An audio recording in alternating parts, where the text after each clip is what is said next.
A scream tore through the dust of Copper Creek. It wasn't a sound you heard often.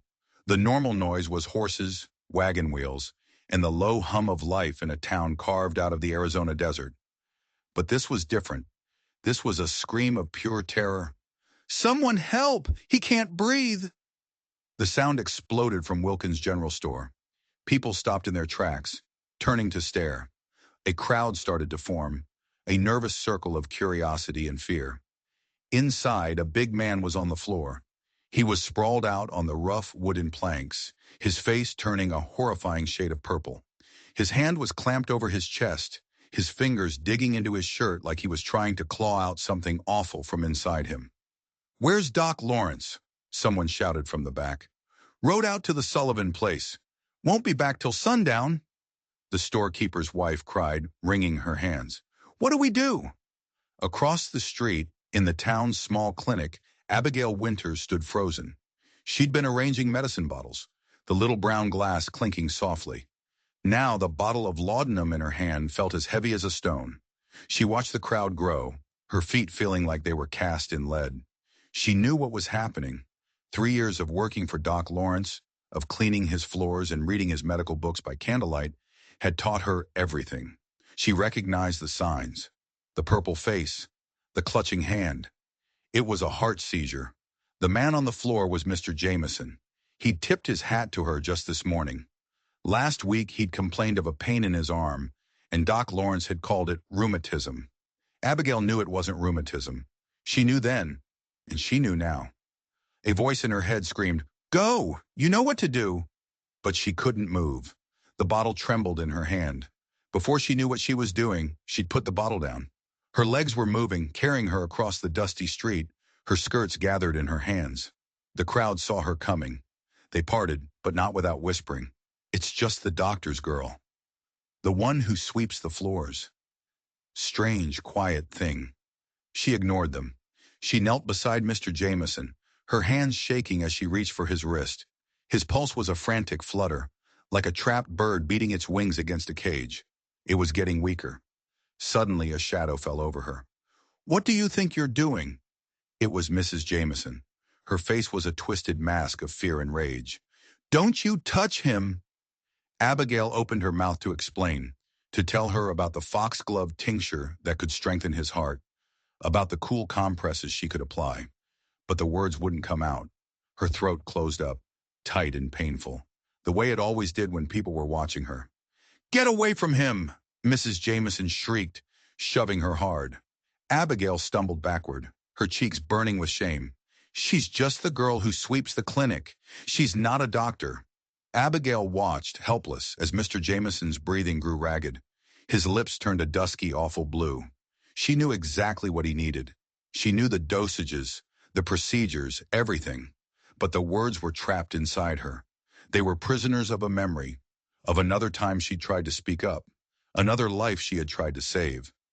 By the time Doc Lawrence finally rode back into town, Mr. Jameson had been dead for hours.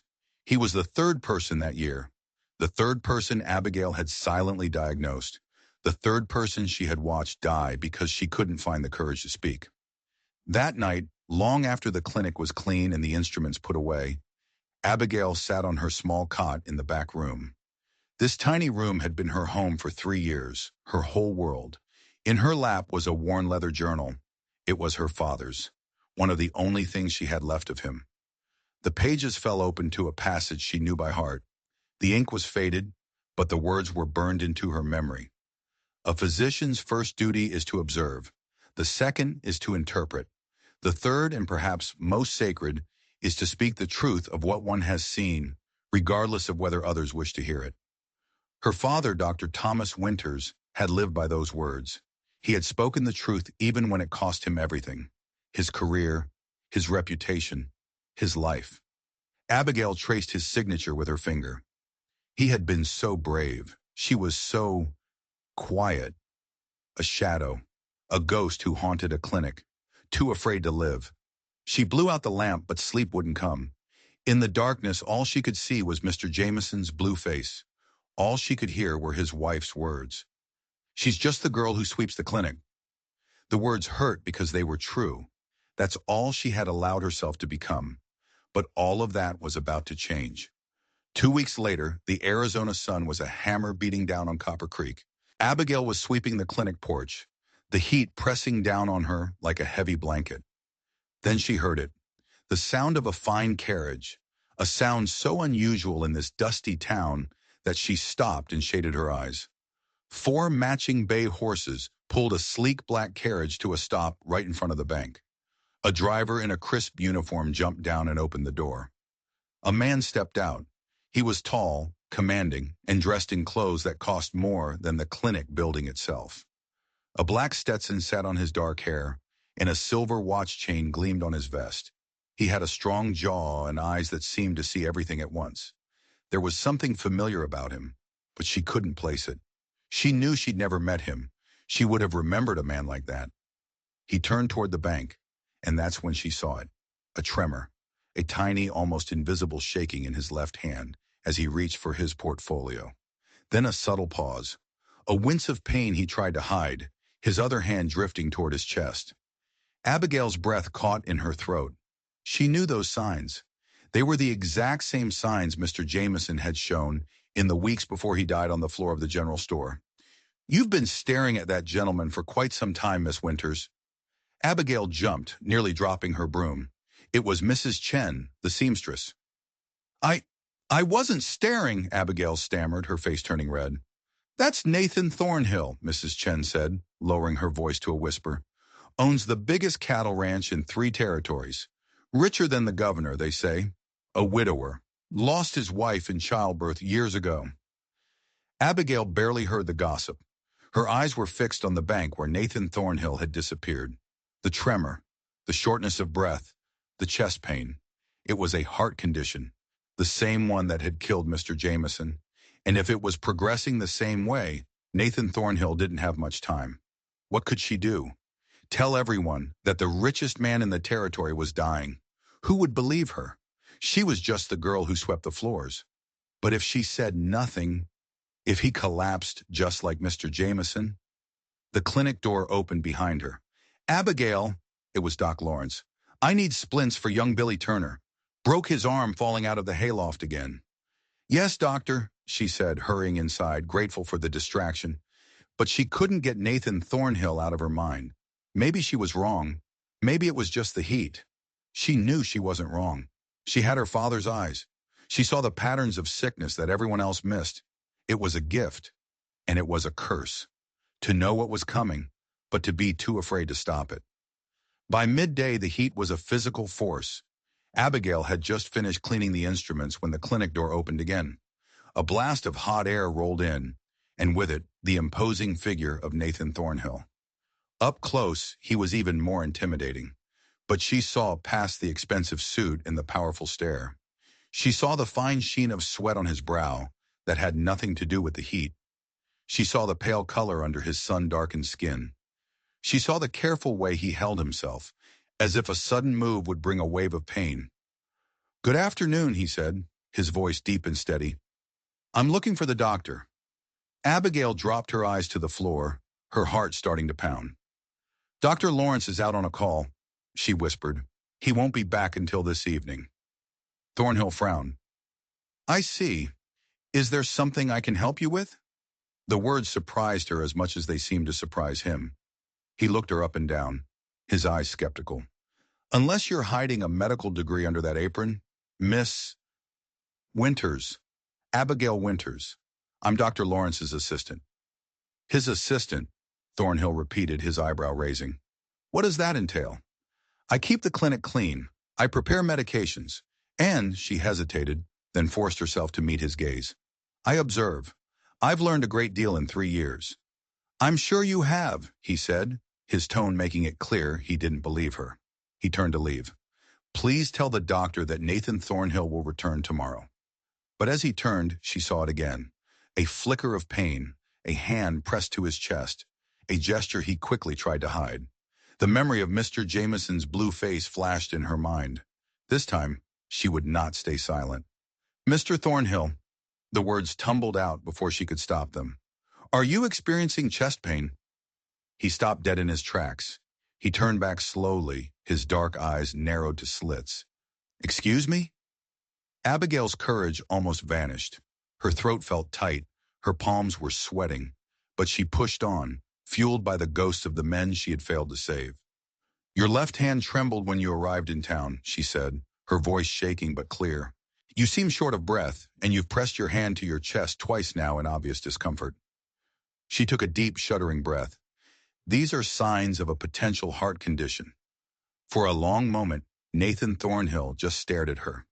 His face was a mask of disbelief that slowly hardened into anger. You've been watching me quite closely, it seems, he said, taking a step closer. He loomed over her, a mountain of expensive wool and cold fury. I notice things, she whispered, especially things related to illness. It's what I do. Is it now? He sneered. And what medical school granted you the authority to diagnose me, Miss Winters? None, sir, but nothing, he cut her off. You're overstepping, young lady. I am in perfect health. As if to prove him a liar, a sudden spasm of pain shot across his face. He gasped, grabbing the edge of a desk to keep himself from falling. His breathing became shallow and the color drained from his face. Without thinking, Abigail was at his side, guiding him to the examination chair. Please, sit down. The symptoms are worse when you're agitated. To her surprise, he didn't resist. He sank into the chair, and she saw something in his eyes besides anger. Fear. She grabbed Doc Lawrence's stethoscope from the desk. She hesitated for only a second before holding it out to him. I understand if you don't trust me, she said quietly, but perhaps you can listen for yourself. Place the end here. She pointed to the left side of his chest. A healthy heartbeat is regular and strong. If you hear it skipping, that's a problem. He looked at her, then at the stethoscope. Skeptically, he took it and listened. A flicker of uncertainty crossed his face. What am I supposed to be hearing? May I? She asked, her voice soft. He hesitated, then handed it back. Her hand trembled as she placed the cool metal disc against his chest. She closed her eyes, listening. It was exactly what she feared. Irregular beats, skips, flutters. It was the sound of a heart under terrible strain. Your heart is beating irregularly, Mr. Thornhill, she said, stepping back, suddenly aware of how close they had been. The pattern suggests cardiac insufficiency. It's very similar to what Mr. Jameson experienced before his heart failed completely. Jameson? Thornhill's brow furrowed. A local rancher, she explained. He passed away 2 weeks ago, from heart failure. He showed the same symptoms you're displaying now. His expression darkened into a grim mask. So you're telling me I'm dying? Not necessarily, she said quickly. With proper rest and medication, the condition can be managed. But if it's ignored, she let the words hang in the air between them. He studied her face for a long, silent moment. You seem very certain, Miss Winters, for someone with no formal training. I learned from Dr. Lawrence, she said, finding a new strength in her voice. And before that, I learned from my father. He was a physician, too. Your father, something shifted in Thornhill's gaze. What was his name? Dr. Thomas Winters, she said, the name a mix of pride and old pain. He practiced in Santa Fe. Thornhill went completely still. His eyes bored into her. He repeated the name slowly, like a curse. Thomas Winters, the same Dr. Winters who was accused of medical negligence in the death of Elizabeth Thornhill 6 years ago. The floor seemed to drop out from under Abigail's feet. He stood up, all signs of his weakness gone, replaced by a cold, terrible anger. The same Dr. Winters who took his own life rather than face the consequences. Abigail felt the blood drain from her face. How did you... His voice was quiet, but it cut through her like a knife. Elizabeth was my sister, Miss Winters. My sister, he repeated, the words laced with 6 years of grief and anger. She died under your father's care, a death that could have been prevented. No, Abigail whispered, shaking her head. That's not true. You don't understand. I understand perfectly, Thornhill said, his voice like ice. I find it fascinating that the daughter of Thomas Winters is now trying to diagnose me with a fatal heart condition. It's almost ironic. He grabbed his hat from the desk. You can keep your diagnosis, Miss Winters. I'll wait for the real doctor. He strode toward the door, but before he could reach it, another wave of pain hit him, far worse than before. A strangled gasp escaped his lips. He stumbled, his hand clutching his chest, his eyes wide with shock and agony. Abigail was there in an instant, catching him, helping him back to the chair. Please, she begged, sit down before you fall. Whatever you think of me, your heart's in distress. That is a medical fact, not an opinion. He collapsed into the chair, his breath coming in ragged gasps. For several minutes, the only sound was his struggle for air. Abigail monitored his pulse, her mind racing. She needed to prepare a foxglove tincture, but she couldn't leave his side. In my saddlebag, he finally managed to say, his voice strained. A small, silver case. Bring it. She rushed outside to his horse, found the leather saddlebag, and pulled out an ornate silver case. Inside were several small white pills. One under the tongue, he instructed when she returned. She watched as he placed the pill under his tongue, his eyes closing as he waited. Slowly, very slowly, his breathing eased. A little color returned to his pale face. Nitroglycerin, Abigail murmured, recognizing the medication instantly. She looked at him, and a new piece of the puzzle clicked into place. You already knew. You knew you had a heart condition. Thornhill opened his eyes. They were filled with exhaustion and a reluctant resignation. For 2 years, he admitted, a specialist in San Francisco diagnosed it. He prescribed these tablets for episodes like this one. Then why did you deny it? She asked. A bitter smile twisted his lips. Because admitting weakness isn't something men in my position can afford to do, Miss Winters. And because the last thing I ever expected was to be diagnosed by the daughter of the man responsible for my sister's death. My father was not responsible, Abigail said, surprising herself with the firmness in her voice. He was a scapegoat. That's not what the inquiry concluded. The inquiry was wrong, she insisted, meeting his gaze. He diagnosed your sister correctly. It was the other physician, the consulting doctor, who overruled him. He administered the treatment that killed her. Thornhill's face was hard, skeptical. And you expect me to believe that? It's the truth, she said. She went to the small room in the back and returned with the worn leather journal, her father's diary. My father kept detailed records of all his cases, including your sister's. She opened it to the page. The ink was faded, but the story was clear. Dr. Thomas Winters had documented Elizabeth Thornhill's symptoms, his diagnosis of typhoid fever, and his recommended treatment. And at the end of the entry, a chilling note. He had been overruled by a Dr. Richard Clayton, who insisted the illness was malaria and prescribed massive, dangerous doses of quinine. Thornhill read the entry in silence. His expression was unreadable. When he finally looked up, the raw anger in his eyes was gone, replaced by something else. Confusion. Doubt. This proves nothing, he said, but his voice lacked its earlier conviction. It's just your father's word. Perhaps, Abigail said. But ask yourself this. If my father was guilty, why would he document his own fatal error so meticulously? And why would I, his daughter, be working in a clinic, spending every day of my life trying to prevent the very kind of tragedy that supposedly drove him to suicide? The words hung in the air, heavy and undeniable. He stared at her for a long time. You're not what I expected, Abigail Winters. Nor are you, Mr. Thornhill, she replied. She gathered her courage for one final push. Now, will you allow me to help you? Or would you prefer to wait for Dr. Lawrence, knowing that another episode like this one could be your last? A small, reluctant smile touched his lips. You don't mince words when you finally choose to speak them, do you? I've learned that staying silent rarely solves anything, she said, glancing at her father's journal, though it took me far too long to learn that lesson. He nodded slowly, a silent surrender. Very well, Miss Winters. What do you suggest? Rest, she said immediately, and I'll prepare a tincture of foxglove to strengthen your heart and willow bark tea to thin your blood. And you must postpone any business matters. That's not possible, he said, shaking his head. I have a meeting tomorrow with James Morrison about a land purchase. It's worth $50,000. What good is $50,000 if you're dead, Mr. Thornhill? The bluntness of her question startled him. He stared at her, then let out a short, surprised laugh. "You really are Thomas Winter's daughter, aren't you?" He said almost the exact same thing to me once. Abigail blinked. "You knew my father personally?" "I met him several times during Elizabeth's illness," he said, his expression softening.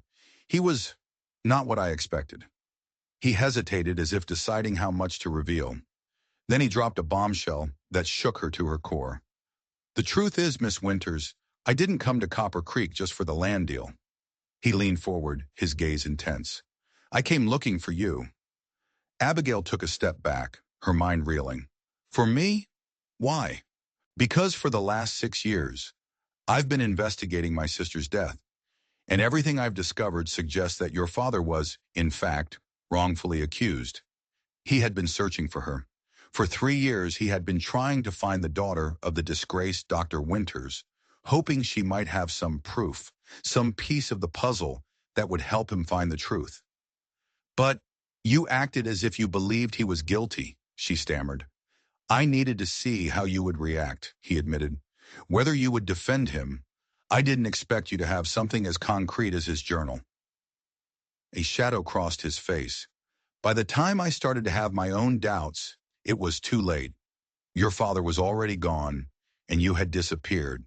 Finding you was not easy." "I wasn't hiding," she said softly. "I was surviving."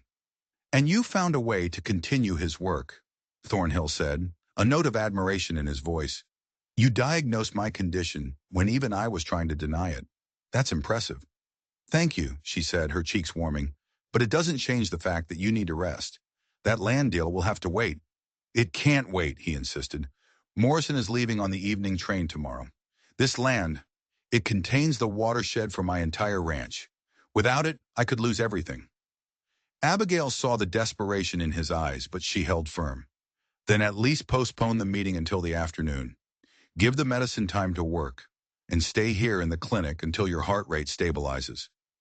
He thought for a moment, then nodded. "A reasonable compromise, but I need to send word to my associates." "I can do that for you," she offered. "They're at the Silver Dollar Hotel," he said. "Richard Clayton and 2 others." Abigail froze. Her blood ran cold. She tried to keep her voice steady. "Richard Clayton? The doctor who overruled my father? The one whose testimony destroyed him?" Thornhill's expression darkened. "Yes. After my sister's death, Clayton largely abandoned medicine for business. He's been my partner for the last 5 years." The room spun. How could he work with that man? The man responsible for his own sister's death? "Business and personal matters are best kept separate, Miss Winters," Thornhill said, his tone sharp, cutting off any more questions. "Now, the message. Tell Clayton I've been delayed, but we'll meet at the bank tomorrow at noon." Abigail wanted to scream. She wanted to demand answers. But she saw the stubborn set of his jaw and knew it was useless. For now. "Very well, Mr. Thornhill," she said. "I'll deliver your message. Please don't move until I return." As she turned to leave, he called out to her. "Miss Winters."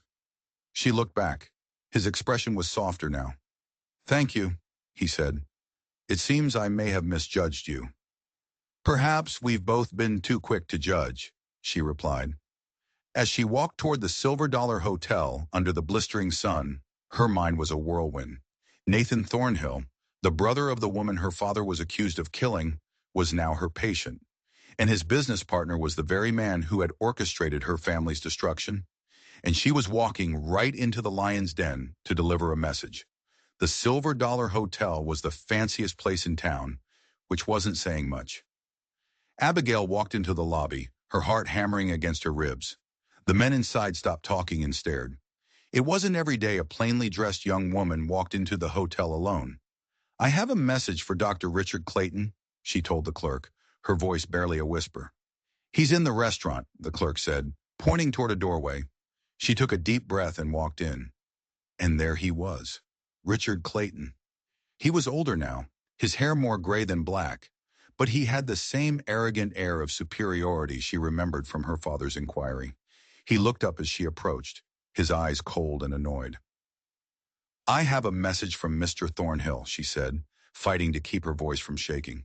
"He's been delayed, The meeting is rescheduled for noon tomorrow. Clayton studied her, a dismissive smile on his lips. You're from the doctor's office, aren't you? I've seen you sweeping the porch. What is the nature of this delay? Is he ill? I'm not at liberty to discuss Mr. Thornhill's private business, she said. You can, and you will. Clayton's voice was like a whip crack. I am his partner. I have a right to know.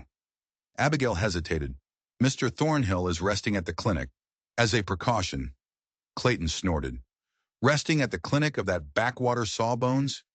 If he needed a doctor, he should have come to me.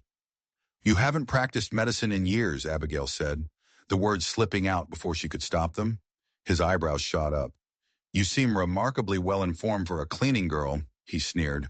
I should go, she said, turning to leave. Wait, his voice stopped her. What did you say your name was? I didn't, she replied and hurried out of the restaurant, feeling his cold eyes boring into her back. Had he recognized her? She was just a child back then. But the look in his eyes, it sent a shiver down her spine. She returned to the clinic to find Thornhill waiting. Did you deliver the message? He asked. Yes, Dr. Clayton was not as I remembered him. How did you remember him? Taller, she said, preparing the foxglove tincture. More imposing. The man who destroyed my father with a few words. Clayton has that effect on people, Thornhill said bitterly. Yet you chose him as your business partner. She couldn't help but say. He looked uncomfortable. Watching his face when he finally learns the truth about your father's case will bring me considerable satisfaction. Abigail looked up sharply. What do you mean? Thornhill sighed. I've been gathering evidence, Miss Winters, for years. Documents, testimonies, medical records. I'm close to having enough to confront Clayton and clear your father's name. But I need one more piece. His eyes fell on the leather journal she had shown him. Her father's journal, her last connection to him. He was asking for the most precious thing she owned. Why? She asked. Why does it matter so much to you now? He was quiet for a long moment. Because I made a promise to your father, he said, his voice low. The last time I saw him, he told me Clayton had deliberately misdiagnosed my sister to promote a new treatment he was invested in. I didn't believe him then, but his last words to me were, the truth matters, even when no one wants to hear it. Those words have haunted me for 6 years. And you continued your partnership with him. Keep your friends close, Thornhill said with a grim smile, and your enemies closer. Clayton has no idea what I've been doing. He thinks I've forgiven him. It makes it easier to gather evidence against him. The revelation was stunning. This powerful man had been playing a dangerous 6-year-long game of revenge, all to clear her father's name. While she had been hiding in the shadows, he had been fighting a secret war. I'll need to think about it, she said, handing him the bitter tincture. Consider this, he said, his voice gentle. Would your father want his journal hidden away, or used to reveal the truth he died trying to protect?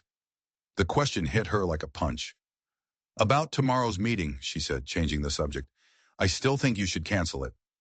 Not possible. Then at least allow me to accompany you, she blurted out, to monitor your condition. His eyebrows rose. That would be highly irregular, Miss Winters. Irregular, yes, she met his gaze, but potentially life-saving. I've already watched one man die of heart failure this month, Mr. Thornhill. I'd prefer not to add you to that list. He studied her for a long moment, then a slow smile spread across his face. Very well, you may accompany me, but I warn you, Clayton will not be pleased. I'm not concerned with Dr. Clayton's pleasure, she said, surprising herself with her own firmness. Only with your well-being. Later that afternoon, Doc Lawrence returned. Abigail told him everything about Thornhill's condition, her diagnosis, and the confrontation with Clayton. The old doctor was furious. You examined a patient? You prescribed treatment? Without my approval? You're not a doctor, Abigail. You're an assistant. I know I'm not a doctor, she replied, her voice quiet but steady. But I know what I saw, and I know what needed to be done. At the mention of her father, Lawrence's anger softened. Thomas was a fine doctor, but he was qualified. You are not. No, she agreed, but I am his daughter, and I inherited his eye for diagnosis. And today, that inheritance may have saved a man's life. Lawrence sank into his chair, looking at her as if seeing her for the first time. You sound just like him, he murmured. Then she told him about accompanying Thornhill to the meeting. You what? He looked horrified. An unmarried woman attending a business meeting? The scandal. What more could society possibly take from me? She asked, the bluntness of her own words shocking him into silence. I'm already the daughter of a disgraced physician who took his own life. Lawrence stared at her. This matters to you, he said finally. Helping Thornhill. Why? So she told him. About Thornhill's sister. About Clayton. To her astonishment, Lawrence already knew. Richard Clayton, he said, his face grim. He was the one who testified against your father, wasn't he? You knew? Of course I knew, the old doctor said, his voice soft with regret. Thomas Winters was my friend. I never believed the charges. Taking you in, it was the least I could do to make amends for my own cowardice. I didn't speak up for him when I should have. The revelation left her speechless. All this time, she thought it was charity, but it was guilt.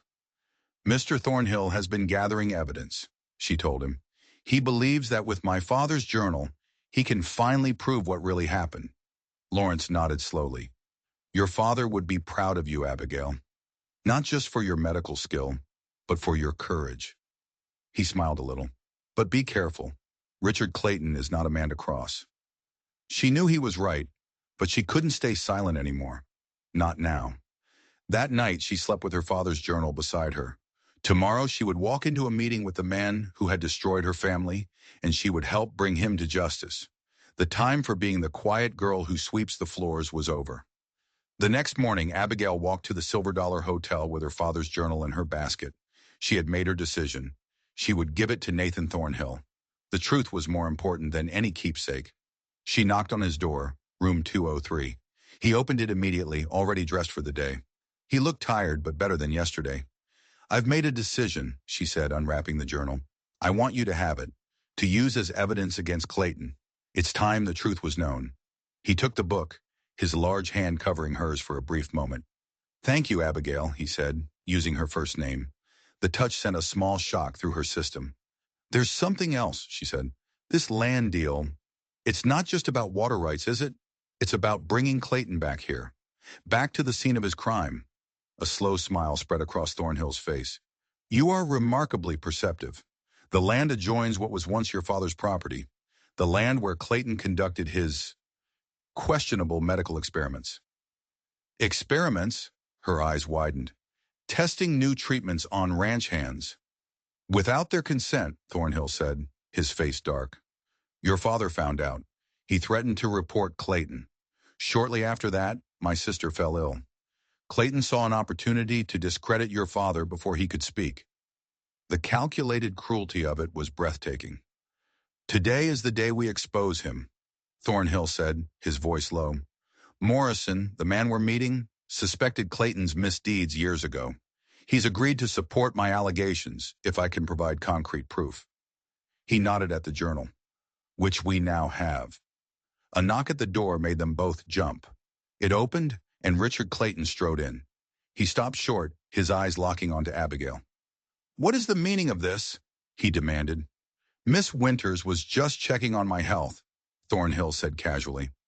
Clayton's gaze flickered from Abigail to the journal on the table.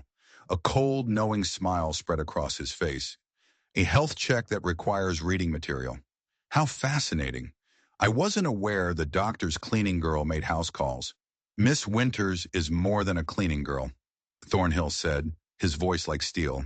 She will be accompanying us to the meeting today. Clayton's face flushed with anger. That's completely inappropriate. Nevertheless, she will attend, Thornhill said, his tone leaving no room for argument. He turned to Abigail. If you'll wait downstairs, I need a private word with Dr. Clayton. She nodded, gathering her things. But as she passed Clayton, he grabbed her arm, his fingers digging into her flesh like claws. His voice was a venomous whisper, meant only for her. I know who you are. Thomas Winter's daughter. I remember you from the inquiry. Such a frightened little thing. His grip tightened. Some things never change, do they? She met his gaze and found a strength she didn't know she possessed. "Some things do change, Dr. Clayton," she said, her voice clear and cold. "The truth has a way of coming out." She pulled her arm free and walked out with her head held high, leaving the two men alone in the room. The battle had just begun. Abigail waited in the hotel lobby, her heart a frantic drum against her ribs. Clayton knew who she was. The threat in his eyes had been unmistakable. Minutes later, a hotel boy approached her. "Miss Winters, Mr. Thornhill, and Dr. Clayton have already left for the bank. They request you join them there." They had left without her.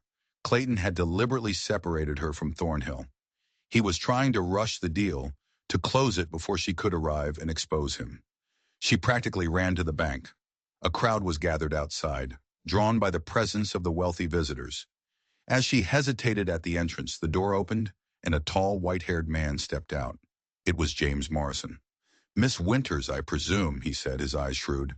"Mr. Thornhill mentioned you might be joining us, but Dr. Clayton was most insistent we proceed without you." "Mr. Thornhill has a serious heart condition," she said. "The stress of this meeting could be dangerous for him." "Is that the only reason you wish to attend?" Morrison asked, his gaze penetrating. Abigail decided on the truth. "No, sir. There are other matters. Personal matters. Involving Dr. Clayton." Morrison stroked his white beard. "You're Thomas Winters' daughter, aren't you? I knew your father. A good man. Didn't deserve what happened to him. I always suspected there was more to that story." "There is, sir," Abigail said, "and Mr. Thornhill plans to reveal it today." "I see," Morrison said, a slow smile spreading across his face. "That explains Clayton's agitation. Well then, Miss Winters, I believe you should join us after all." He offered her his arm. "Shall we?" He led her into the bank manager's private office. Thornhill stood by the window looking pale and tense. Clayton shot to his feet, his face a mask of fury. "This is outrageous," he snarled. "The girl has no business here." "The girl," Morrison interrupted, his voice booming, "is here at my invitation." The showdown had begun. Thornhill stepped forward, her father's journal in his hand. "My sister didn't die of malaria, Clayton. She died of typhoid fever. That's what Dr. Winters documented right here. A diagnosis you overruled in favor of your experimental quinine treatment." "Winters was an incompetent fool," Clayton spat. "My father was not incompetent." Abigail's voice rang out, clear and strong, silencing the room.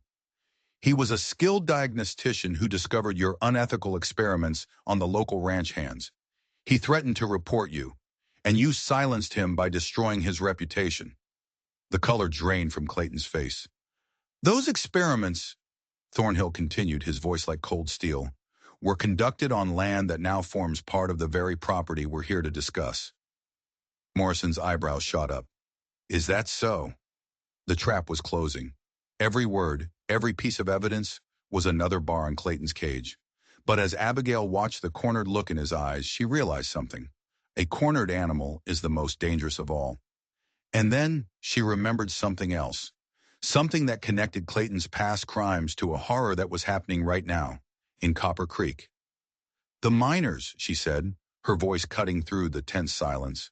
"The sickness spreading through the miners' camp. The gray powder the company is forcing them to take."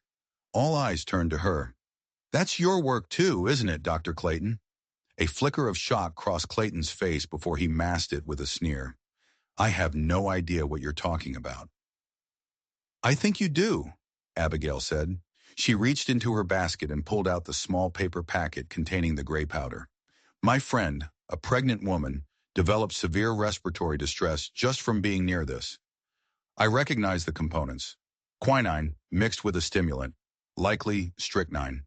The same combination you were experimenting with 6 years ago, according to my father's notes." Morrison leaned forward, his face grim. "That's the medicine the mining company has been pushing. I've had reports of heart problems among the men. The strychnine gives them a temporary boost of energy," Abigail explained, her voice shaking with anger. "So they can work harder, but it's destroying their hearts. You're poisoning them for profit." "This is absurd," Clayton blustered. "Is it?" Thornhill produced a document from his pocket. "The Copper Creek Mining Company is owned by a corporation, and one of its major shareholders is a Dr. Richard Clayton. The bank manager gasped. Cornered and exposed, Clayton's composure finally shattered. "It's a perfectly safe formula," he yelled. "The benefits to the mining operation far outweigh any minimal risks." "Tell that to Elena Mendez," Abigail cried, "who may lose her baby because of your minimal risk." "This meeting is over," Morrison boomed. "The land deal will proceed without Dr. Clayton's participation." "You can't cut me out," Clayton raged. "I can and I will," Morrison said. "I suggest you leave Copper Creek, Dr. Clayton. Your business here is concluded." Clayton stared at them, his face contorted with hate. He snatched his hat and strode to the door, pausing beside Abigail. He leaned in, his voice a venomous whisper. "Like father, like daughter. Remember how his story ended." Then he was gone, slamming the door behind him. The room was silent.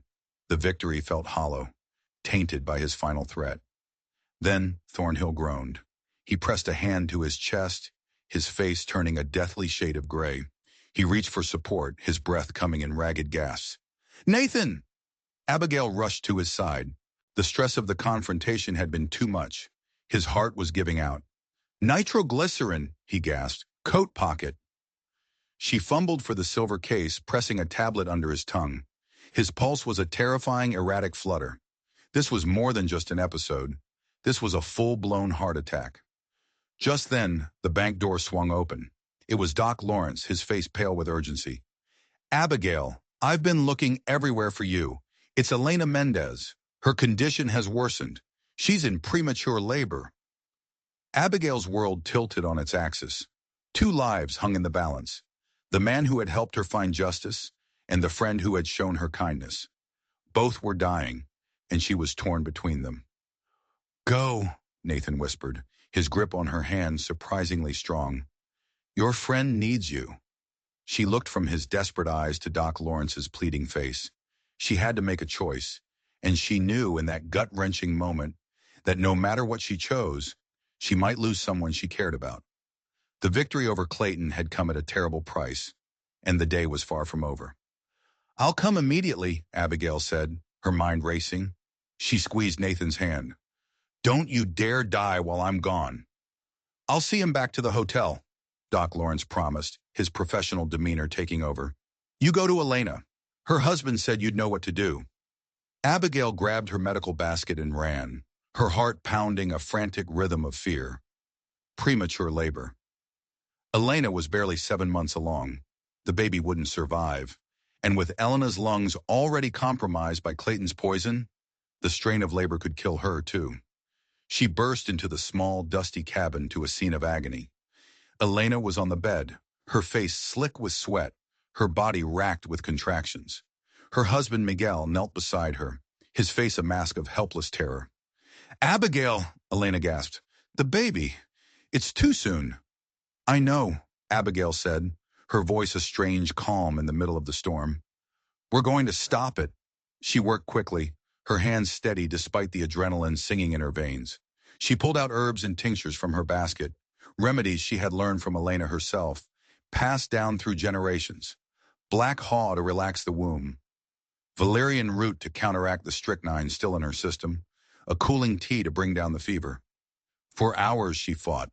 She held Elena's hand through every agonizing contraction, whispering words of encouragement, forcing the life-saving liquids past her lips. It was a battle against time, against Clayton's poison, against nature itself. Slowly, miraculously, the tide began to turn. The contractions grew weaker, further apart. Elena's breathing eased. The fever broke. By sunset, the cabin was quiet. The immediate danger had passed. Miguel wept with relief, kissing Abigail's hands. "You saved them," he whispered. "You saved them both." Doc Lawrence arrived shortly after, his face grim. "Thornhill is stable, but weak, very weak. The attack was severe." He looked at the peaceful scene in the cabin, then back at Abigail, his eyes filled with a new respect. "I heard what you did here. Black haw tincture. Not many doctors would have known to use that. You saved her, Abigail. You truly did." The praise from her mentor felt distant, unreal. All she could feel was a bone-deep exhaustion and a gnawing worry for Nathan. James Morrison, who had spent the afternoon organizing the miners and confiscating the rest of Clayton's powder, offered her his carriage back to town. "You've done a remarkable thing today, Miss Winters," the old rancher said. "Your father would be immensely proud." The words brought a lump to her throat. For the first time, she felt like she was truly his daughter. As the carriage rolled into town, she saw a crowd gathered outside the Silver Dollar Hotel, their faces lit by lanterns. A terrible premonition seized her. She pushed her way through the murmuring crowd. "Let me through. I'm the doctor's assistant." And there, in the middle of the hotel lobby, was a scene of chaos. Nathan Thornhill was on the floor, his face ashen, his lips blue. He was having another heart attack, a much, much worse one. "He just collapsed," the hotel clerk stammered, "right after he got a message." A message. Clayton. Abigail fell to her knees beside Nathan, her mind a blur of medical protocol. His pulse was weak, thready. He was slipping away. "Foxglove," she yelled, "from the clinic, and his nitroglycerin from his room. Now!" While people scrambled to obey, she took his cold hand in hers. "Nathan," she said, her voice firm, "stay with me. Help is coming. You have to fight." His fingers tightened around hers, a faint flicker of response. He was still in there. The medicines arrived. She administered them with practiced speed, her world shrinking to this one man, this one life hanging by a thread. They moved him carefully to a room on the ground floor. Alone with him, she saw the folded piece of paper peeking out of his coat pocket. The message. With trembling hands, she opened it. The words were Clayton's, dripping with venom. "Remember this feeling, Thornhill, the helplessness of watching someone you care for slip away. It's what his daughter will soon understand as well. A direct threat against her. The shock of it, the fear for her safety, is what had triggered this second attack. Clayton, even as he fled, had tried to land one final fatal blow. "The evidence," Nathan whispered, his eyes fluttering open. "My room. He'll destroy it." Morrison was already gone, racing upstairs. He returned minutes later, his face grim. "The case is gone. He took everything." It was over. Clayton had won. He had escaped, and he had destroyed the proof of his crimes. The years of work, her father's journal, all for nothing. But then Morrison pulled a small package from his coat. "He didn't know about these," he said with a grim smile. "Copies of the most important documents. I had the bank manager lock them in the vault this morning, just in case." A wave of relief so powerful it made Abigail dizzy washed over her. The evidence was safe. Then came another bombshell. A telegram arrived from Morrison. "It seems," the old rancher announced, a grin spreading across his face, "that the eastbound train has been stopped at Willow Creek, a washed-out bridge. All passengers are being held at the local hotel, including one Dr. Richard Clayton. He was trapped, caught. It was finally, truly over." Justice, it turned out, moved faster than a washed-out bridge. By the next morning, territorial marshals had Richard Clayton in custody. The evidence secured by Thornhill and Morrison was undeniable. The testimonies of the miners, of Morrison, of Abigail herself, painted a picture of a man so consumed by ambition and greed that he saw human lives as nothing more than variables in his cruel experiments. Her father's name was cleared. The official inquiry was reopened, and Dr. Thomas Winters was posthumously exonerated, his reputation restored. The newspapers that had once condemned him now praised his integrity and foresight. For Abigail, it was a victory so profound it felt like a dream. The shadow that had hung over her entire life had finally lifted. Nathan Thornhill recovered slowly but steadily under her constant care. The hotel room became a makeshift clinic, and then something more. In the quiet hours of his convalescence, they talked. They shared stories of their pasts, their griefs, and their hopes for the future. The connection that had sparked in a moment of crisis deepened into something warm, steady, and undeniable.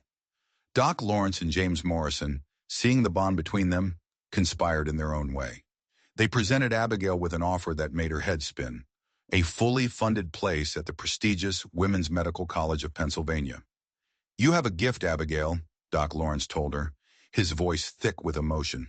It would be a crime not to let you use it.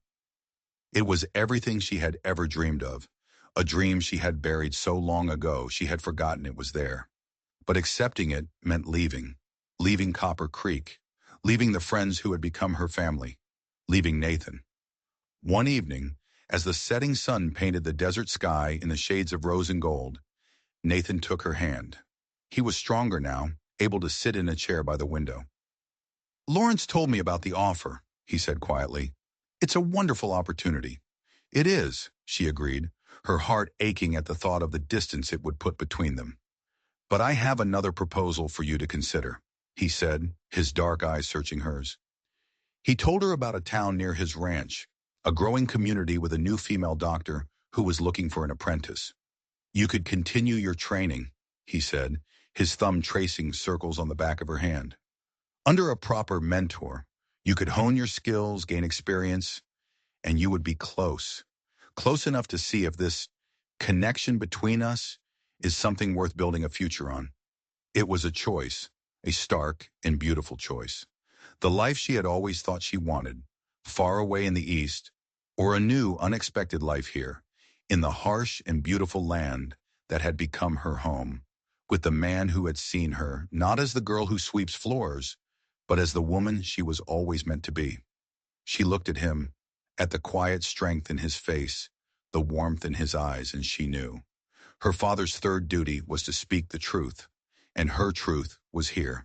I think, she said, a slow smile spreading across her face, that an apprenticeship sounds like a very good place to start. The future was no longer a shadow to be feared, but a wide-open landscape waiting to be explored, together. If you enjoyed this story of justice and a second chance at life, don't forget to like, share, and subscribe for more tales that will keep you on the edge of your seat. And let me know in the comments, would you have chosen the prestigious medical school or the apprenticeship with a chance at love?